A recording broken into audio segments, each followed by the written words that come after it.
The conference room floated in the black emptiness of space, attached to Convergence Station like a glass bubble on the edge of nowhere.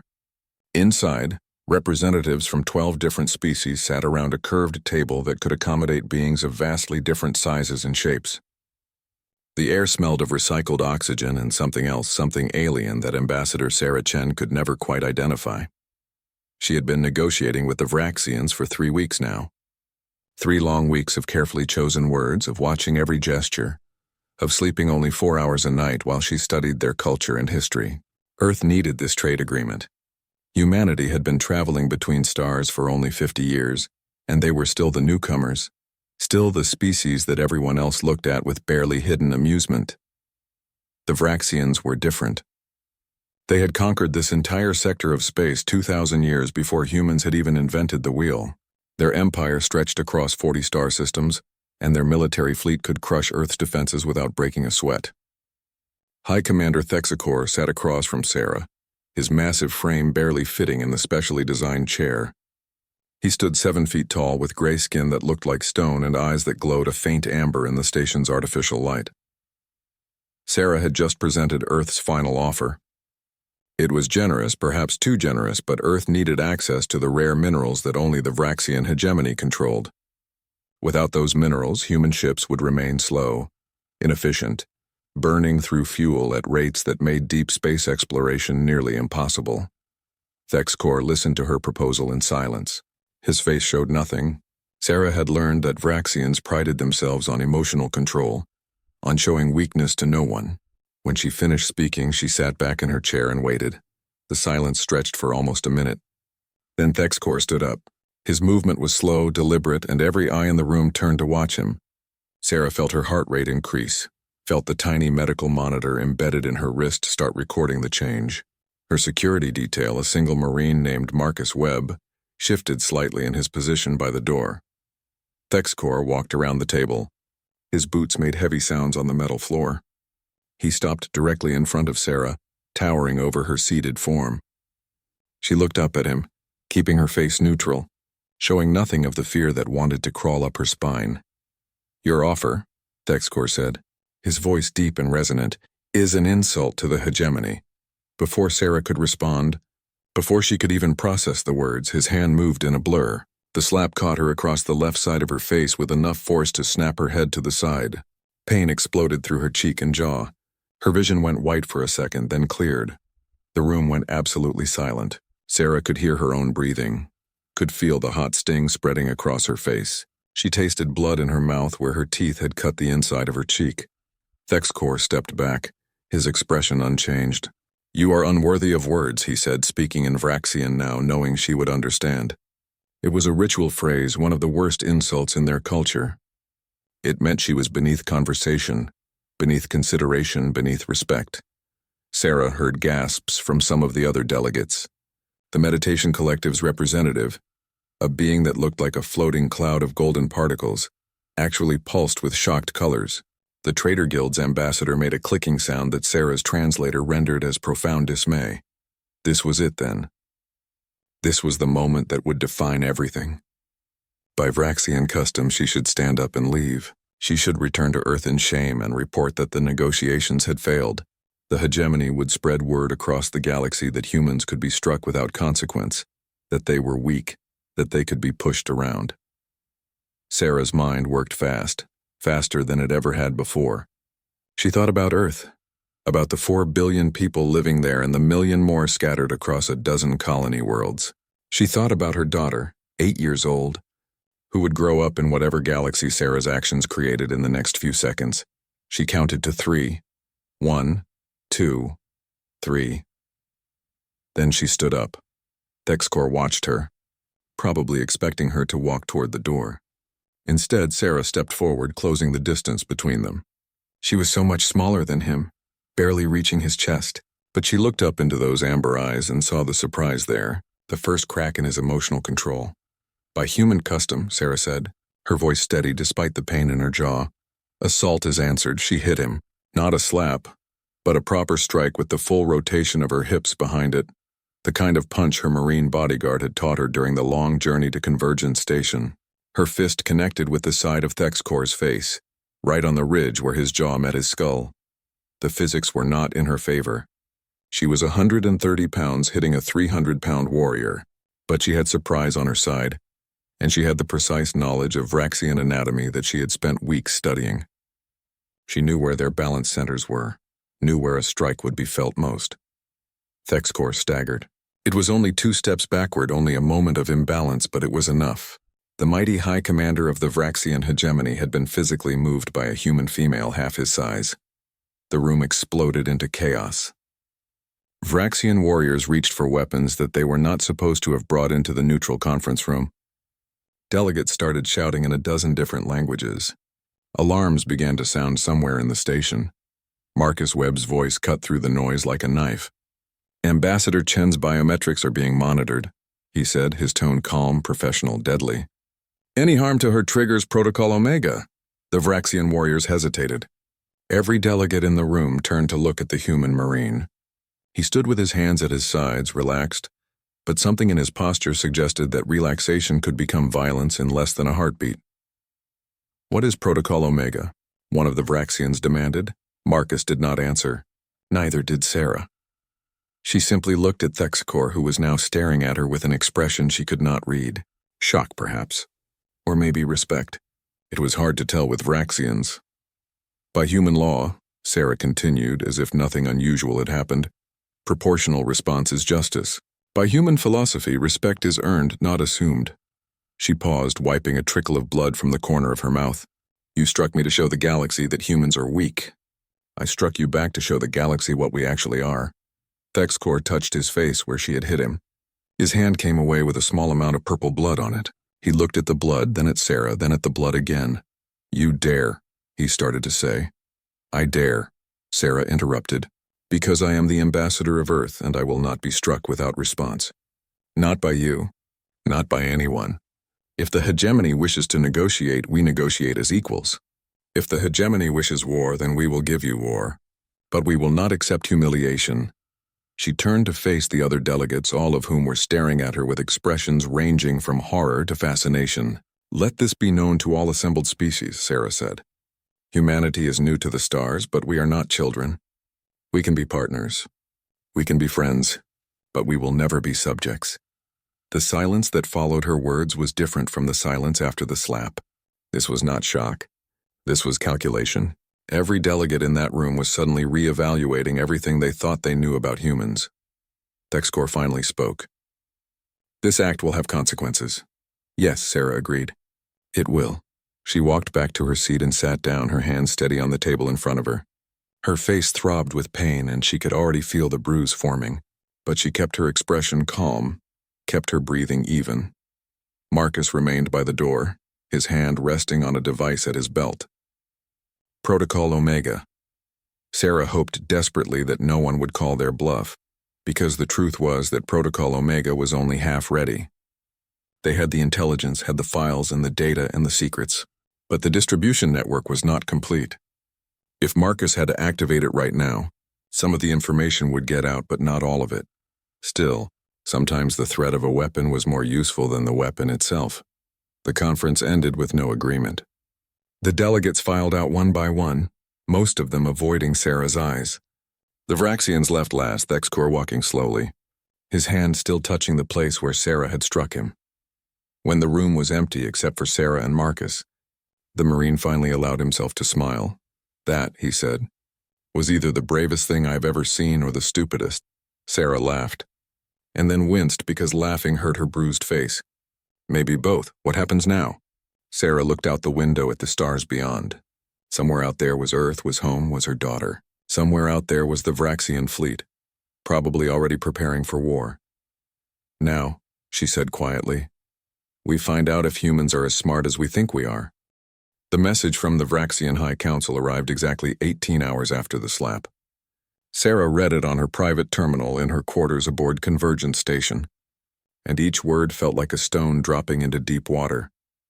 The human called Sarah Chen has committed an act of violence against High Commander Thexcor.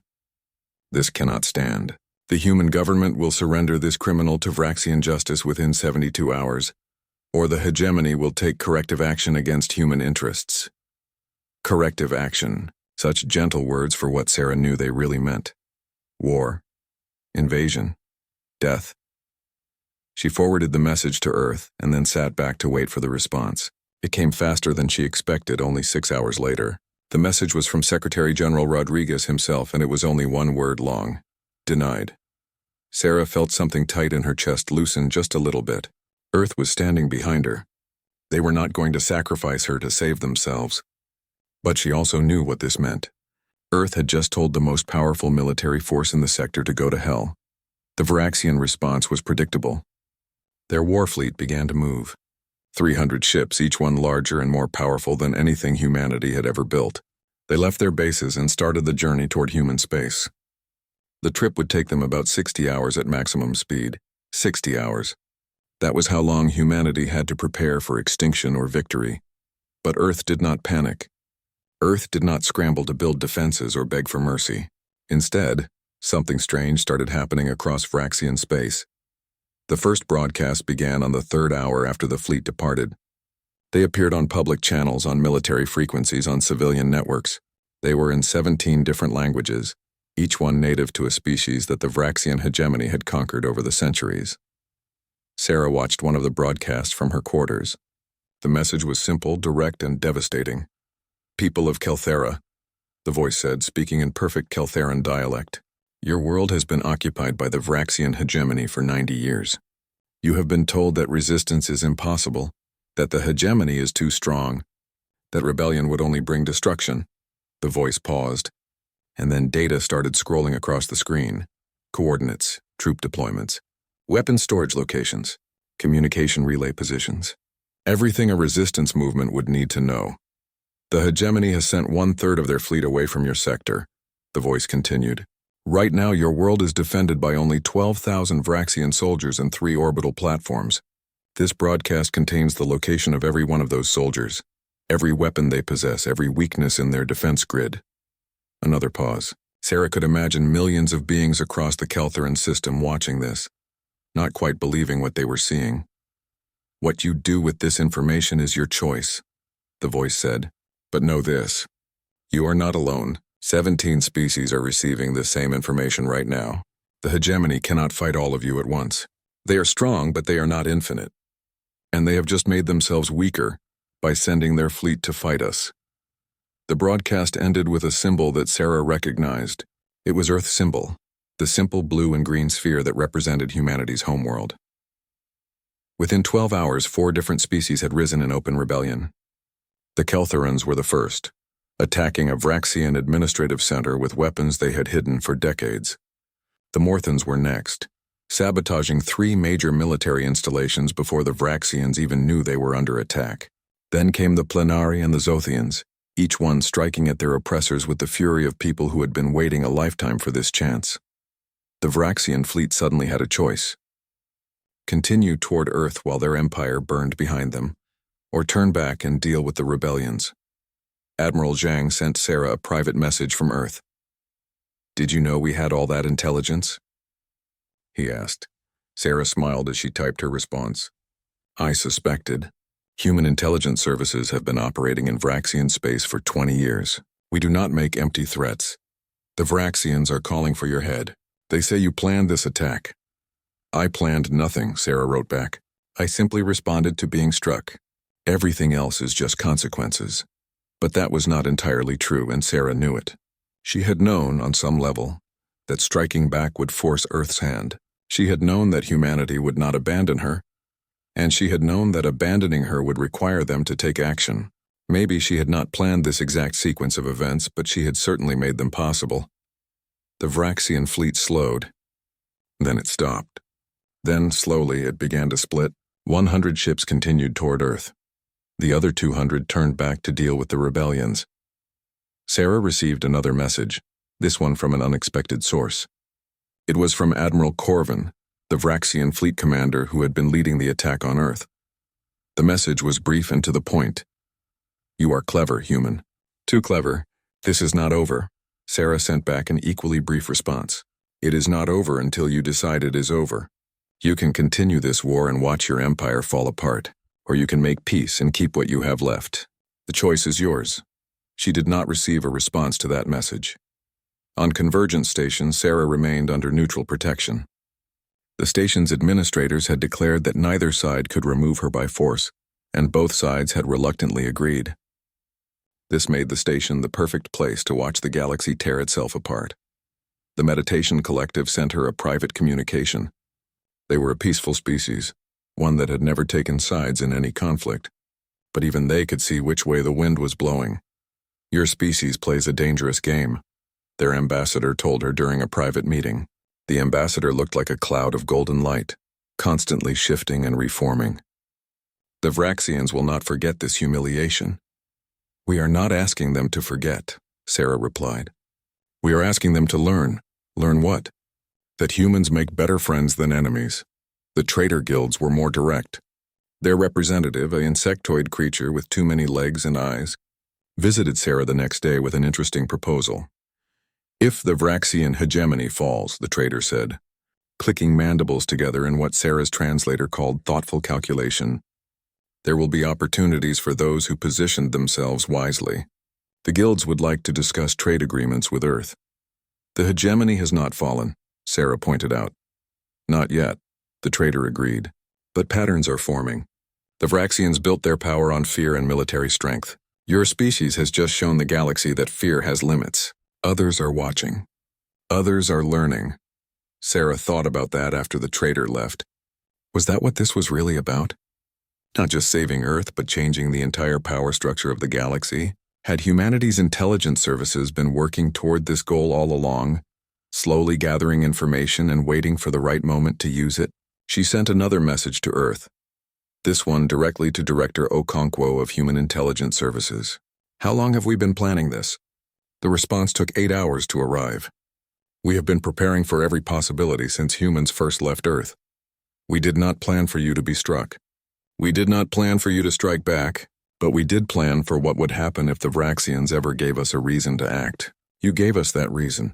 Did I do the right thing?" Sarah asked in her next message. Director Okonkwo's response was surprisingly gentle. "You did the human thing. You refused to be humiliated. Everything else is just math." The math was certainly adding up in interesting ways. 6 more species had joined the rebellion. The Vraxian fleet had split again, with only 50 ships still heading toward Earth and 250 ships dealing with internal problems. The hegemony was hemorrhaging control, and everyone in the galaxy could see it.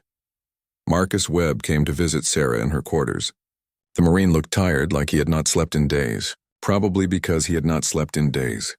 "Protocol Omega is now fully operational," he told her. "We have distribution networks in place across 40 systems.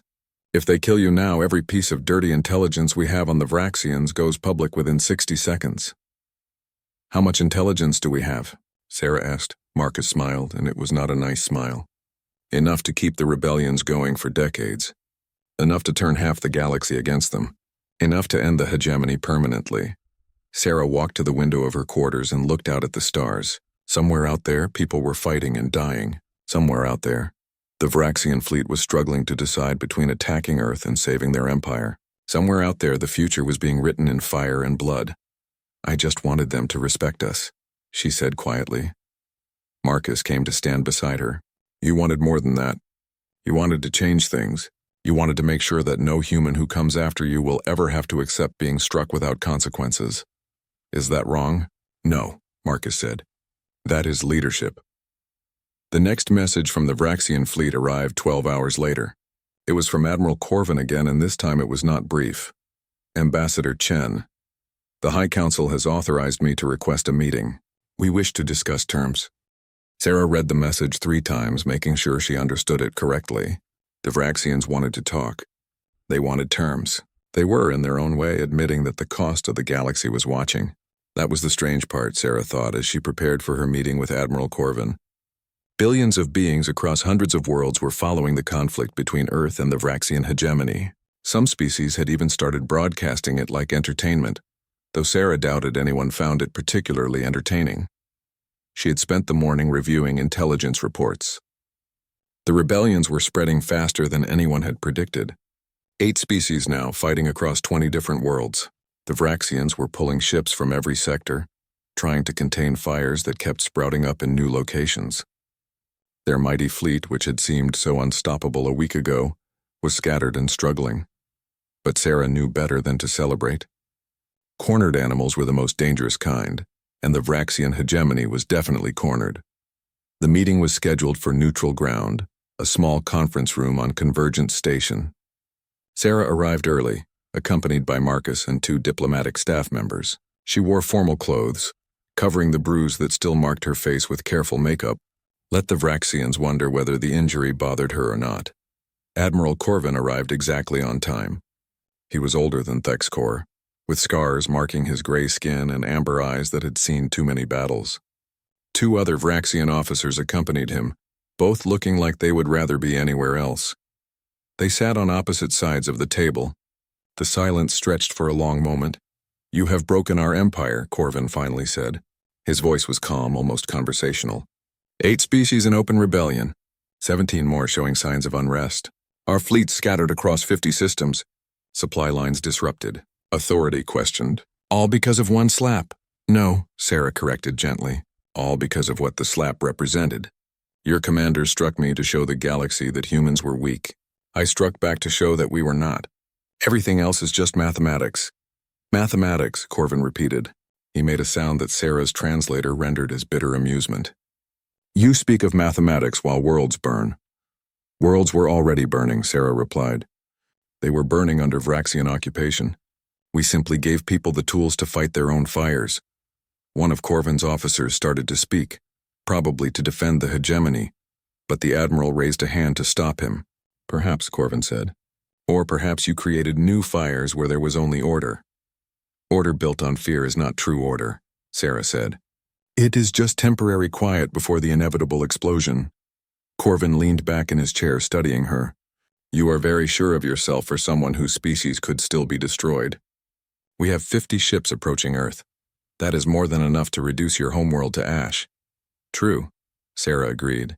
You could destroy Earth, but then what?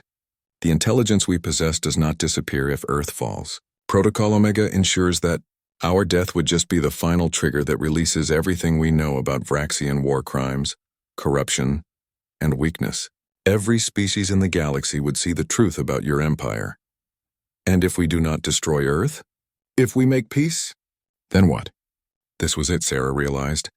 This was the real negotiation. Corvin was not here to threaten. He was here to find a way out. Then we become partners, Sarah said. Earth gets the trade agreement we originally requested.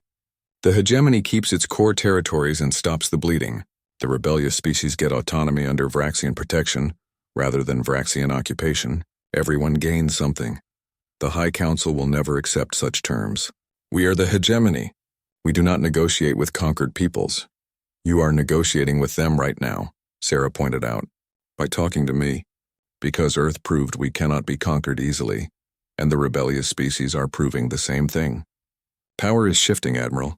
You can either shift with it or be crushed by it. Corvin was quiet for a long time. Finally, he said, Tell me something truthfully. Did you plan this?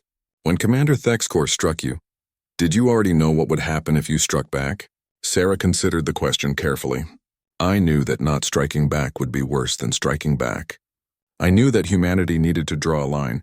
Beyond that, I hoped that Earth had prepared well enough to support my decision. I was not certain, but your intelligence services had prepared. My people have a saying, Sarah told him.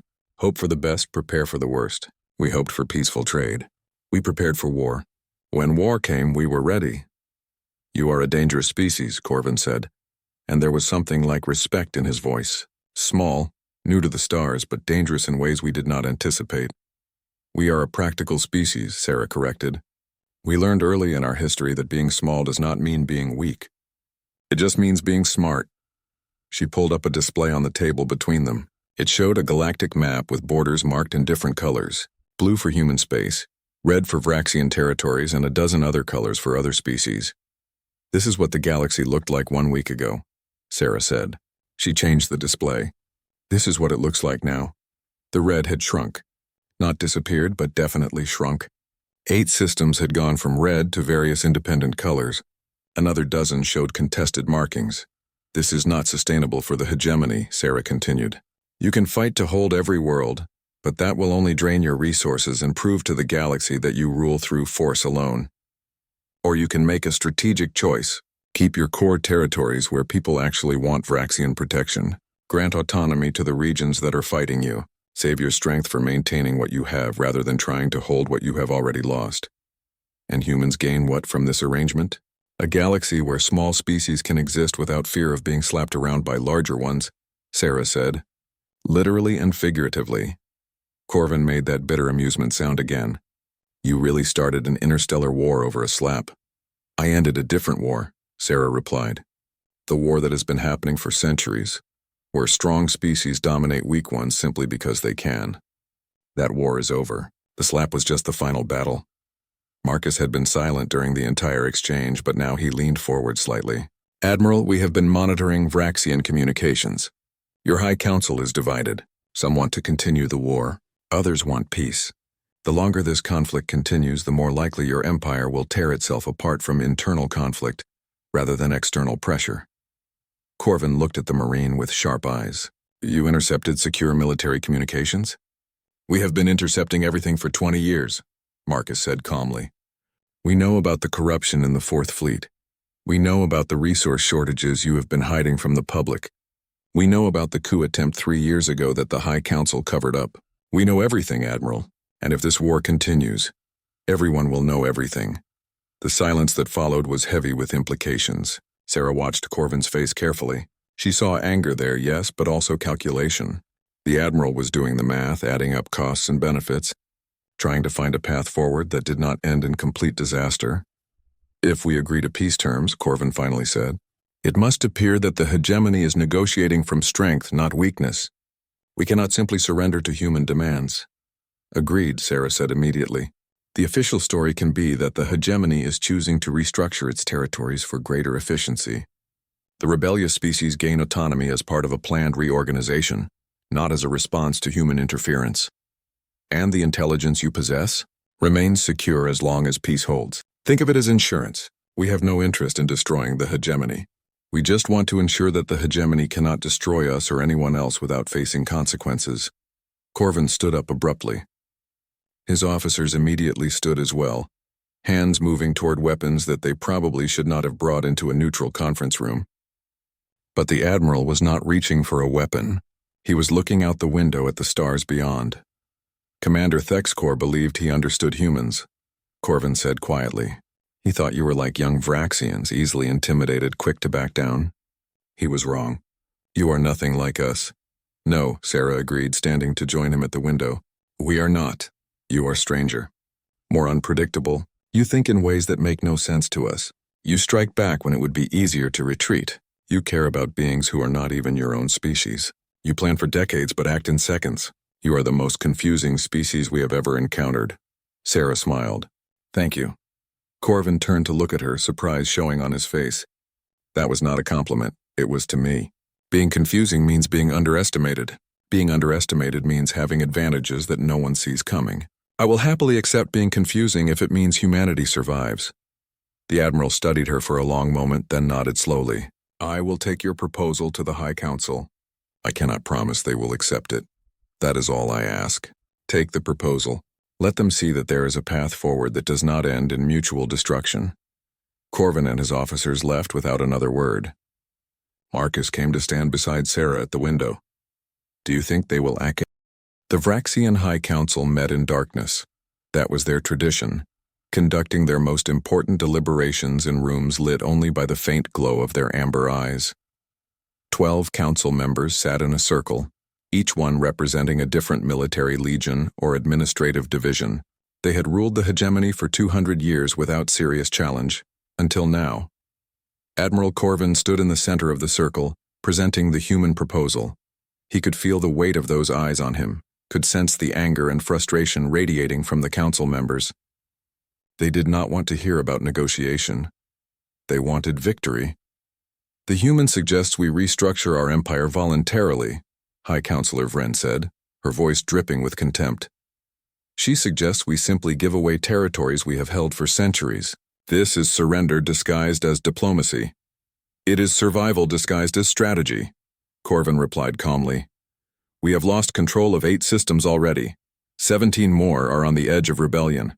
Our fleet is scattered trying to contain threats on multiple fronts. How long can we sustain this, Counselor? How long before we are fighting on 40 fronts instead of 8? We are the hegemony, another council member said. We do not surrender because some upstart species dares to challenge us. They are not just challenging us, Corvin said. They are defeating us. Not through superior firepower, but through superior intelligence and strategy. They knew our weaknesses before we knew they knew. They prepared for this conflict while we assumed they would never dare to fight. The council chamber fell silent. No one wanted to admit it, but Corvin was right. The humans had outmaneuvered them completely. On Earth, in a secure command center buried deep beneath the surface, Director Okonkwo watched the same situation unfold from a different angle. Screens showed the movements of Vraxian fleets, the spread of rebellions, the communications between various species. 20 years of intelligence work was finally paying off in ways that even she had not fully anticipated. The Vraxians are debating the peace proposal, an analyst reported. Intercepted communications suggest the council is split. 6 for accepting, 4 against, 2 undecided. What about Thexcor? Okonkwo asked. The commander who had started all of this had been notably quiet during the past week. That is the interesting part, Director. Thexcor has requested a private meeting with Ambassador Chen. The High Council approved it 3 hours ago. Okonkwo leaned back in her chair thinking. Thexcor wanted to talk to Sarah. Why? To threaten her, to apologize? To kill her and start the war again? Make sure Webb is ready, she ordered. If Thexcor tries anything, I want Chen protected. Yes, Director.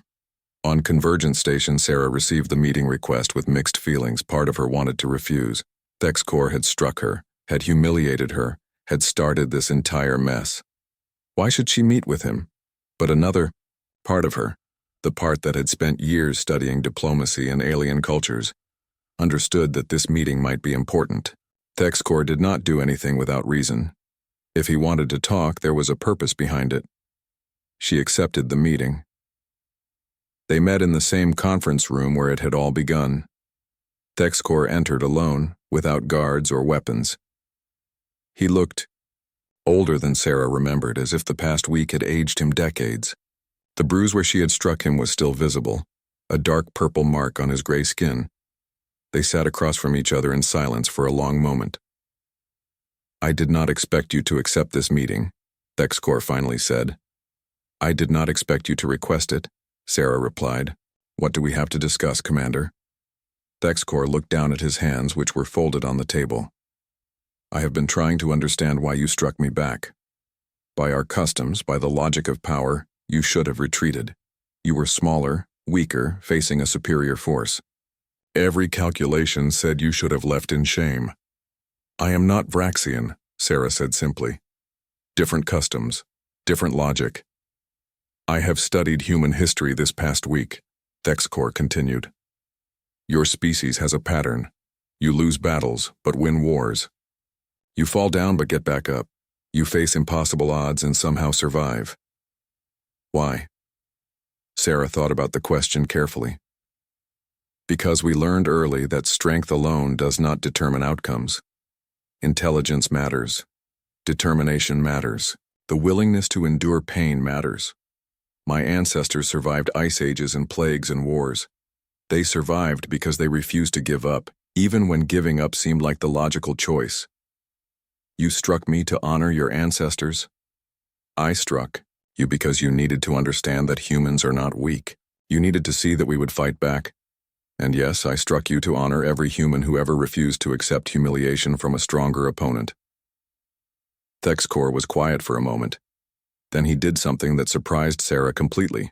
He touched the bruise on his face and then pressed his hand flat against the table between them. It was a Vraxian gesture that Sarah recognized from her studies. It meant respect, acknowledgement, acceptance of equality. I have been a warrior for 50 years, Thexcor said. I have fought in 30 campaigns. I have defeated species that had more ships, better weapons, superior technology. Do you know how I defeated them? Through strength. Through understanding. I learned how they thought. I learned what they feared. I learned their weaknesses and exploited them. He paused. You did the same to us. You learned how Vraxians think. You learned our pride, our assumptions, our belief that smaller species would always submit. Then you used that knowledge against us. Yes, Sarah admitted. We did. You struck me not to insult me, but to respect me, by treating me as an equal who could handle retaliation. In our culture, only equals exchange blows. You were honoring our traditions while defending yours. Sarah felt something cold run down her spine. She had calculated the strike carefully, had known the force needed to gain respect without declaring war. But she had not fully realized that Thexicor would understand the deeper meaning. You are smarter than I gave you credit for, she said quietly. And you are more Vraxian than you realize, Thexicor replied, which is why I am here. The High Council is debating peace terms. They are divided. Some want to continue the war, believing we can still win.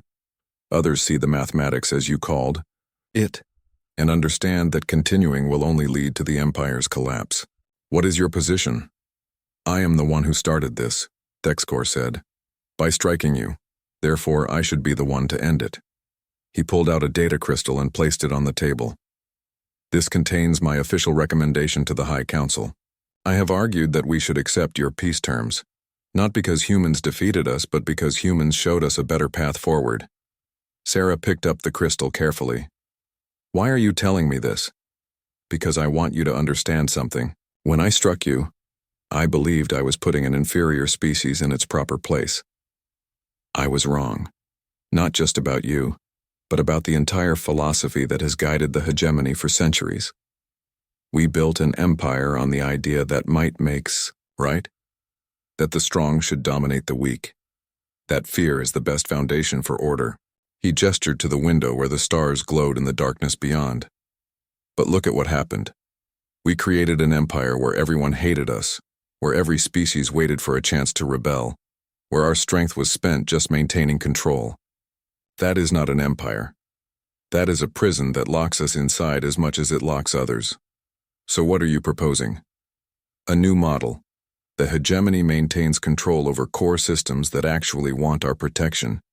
We grant autonomy to regions that do not. We become partners with species like yours rather than oppressors. We build something that lasts not because people fear us, but because they choose us. Sarah studied the Vraxian commander with new respect. That is a very human way of thinking. Perhaps, Thexicor agreed. Or perhaps it is just common sense that our pride prevented us from seeing. Either way, I will argue for peace. Whether the Council listens is another matter. If they do not listen, the war continues. Yes. And if the war continues, the hegemony will fall. Maybe not today, maybe not this year, but eventually. You have shown 17 species that we can be beaten. That knowledge does not disappear even if we somehow defeat Earth. Marcus entered the room at that moment, responding to some alert that Sarah had not noticed. He looked at Thexicor with hard eyes. Sir, we are picking up strange readings from the Vraxian fleet, he said to Sarah. Ships are moving but not in attack formation. More like they are repositioning for retreat. Thexicor stood up. The Council has made their decision. Admiral Corvin is pulling back our forces. The war is over. Sarah felt her breath catch. They accepted the peace terms? Not entirely. There will be negotiations, compromises, agreements that satisfy honor on both sides. But the fundamental answer is yes. The hegemony will restructure. The rebellious species will gain autonomy. Humans will get their trade agreement. He paused at the door. And I will retire from military service. My time as a warrior is done. What will you do? Sarah asked. Thexicor made a sound that might have been a laugh. Perhaps I will become a teacher. Someone should educate the next generation of Vraxians about the dangers of underestimating smaller species. Who better than the fool who learned that lesson the hard way? He left without another word. Sarah sat in silence for a long moment, trying to process what had just happened. The war was over. Humanity 6 months passed like water flowing downhill, carrying the galaxy toward a future that no one had predicted. Sarah watched the changes from her office at the Earth Interstellar Relations Academy, a new institution built to train the next generation of human diplomats. The building sat on a hill overlooking the ocean, and sometimes Sarah would stand at her window and simply watch the waves, marveling at how much could change in such a short time. The Convergence Accords had been signed 3 months ago. 17 species attended the ceremony, including the Vraxian hegemony. The document established new rules for interstellar diplomacy, with clauses specifically prohibiting violence against diplomatic personnel and establishing proportional response as a legal principle under galactic law. Sarah had signed for Earth. Admiral Corvin had signed for the Vraxians. One by one, the other species added their marks to the agreement. When it was done, the galaxy had a new framework for resolving conflicts without war. The borders had been redrawn. 8 species that had been under Vraxian control were now independent, though they maintained defense treaties with the hegemony. Another 6 had negotiated for partial autonomy, creating a new category that the lawyers called associated territories. The Vraxian hegemony still existed, still controlled significant military power, but it was smaller, more focused, less terrifying than it had been. Some called it weakness. Sarah called it evolution. Earth had gotten its trade agreement, along with agreements from 5 other species that saw humanity as a potentially valuable ally. Human ships were now exploring regions that had been closed to them before. Human technologies were being shared and traded. Human ideas were spreading. But Sarah had turned down every offer to continue as a diplomat. The United Earth government had wanted to make her Secretary of Interstellar Relations. 3 different colonies had offered her governorship positions. The Meditation Collective had even suggested she become an ambassador to their councils, an honor they had never extended to any human before. She had refused them all, and accepted a professorship instead. Teaching, she decided, was more important than negotiating. The future would need diplomats who understood what she had learned, who could navigate the complicated galaxy that was emerging from the old order. Her first class had 32 students from 7 different human colonies. They were young, eager, bright-eyed, and naive in the way that all young people were naive. Sarah looked at them and saw herself 15 years ago, before she had learned the hard lessons that came with representing humanity among the stars. Today's lesson was about the incident that had become known simply as the slap. Sarah had resisted teaching about it at first, uncomfortable with the way people had turned it into legend. But Director Okonkwo had convinced her that future diplomats needed to understand what had actually happened, not the myths that were already forming. She pulled up footage of the moment on the classroom display. There was Thexcor striking her. There was Sarah, falling silent for 3 seconds. Then came the response, her fist connecting with the Vraxian commander's face. The students watched in silence. Most of them had seen the footage before, but seeing it in a classroom with the actual person who had lived it was different. Questions? Sarah asked when the footage ended. A young woman from the Mars colonies raised her hand. Professor Chen, was it worth it? All that risk for a moment of pride? It was the question Sarah had been expecting, the one she had been asking herself for 6 months. It was never about pride, Sarah said carefully. It was about precedent. Every human who enters space after me will do so in a galaxy that knows certain things. They know that we can be hit, but we hit back. They know that we can be challenged, but we don't back down. They know that we're smart enough to turn a single slap into a negotiating position that changed galactic borders. She paused, making sure they understood. That precedent will protect billions of humans for centuries. It will save lives. It will prevent conflicts, because now everyone knows that humanity cannot be pushed around without consequences. Another student, a young man with the intense look of someone who had studied military history, spoke up. But Professor, you took a massive risk. What if Protocol Omega had not worked? What if the Vraxians had called your bluff? Then I would have failed, Sarah said simply. And someone else would have had to fix my mistake. But I did not think they would call it. I had studied Vraxian culture for months. I understood how they thought, what they valued, what they feared. I knew that striking back would force them to reevaluate their assumptions about humanity. So you manipulated them. I responded to their action in a way they would understand. Is that manipulation or communication? The students looked uncertain. Good. Sarah wanted them to think, to question, to understand that diplomacy was never simple.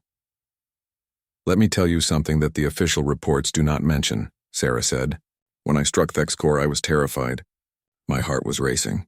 My hands were shaking. I knew that my action might start a war that could destroy Earth, but I also knew that not acting would be worse." She walked to the window, gesturing for the students to join her. They gathered around, looking out at the ocean and the sky beyond. "Humanity is small," Sarah continued. "We have been traveling in space for only 50 years. We have one homeworld and a dozen colonies. Our fleet could fit inside a Vraxian military formation with room to spare. But size is not the only measure of strength. Sometimes the smallest action can have the largest consequences."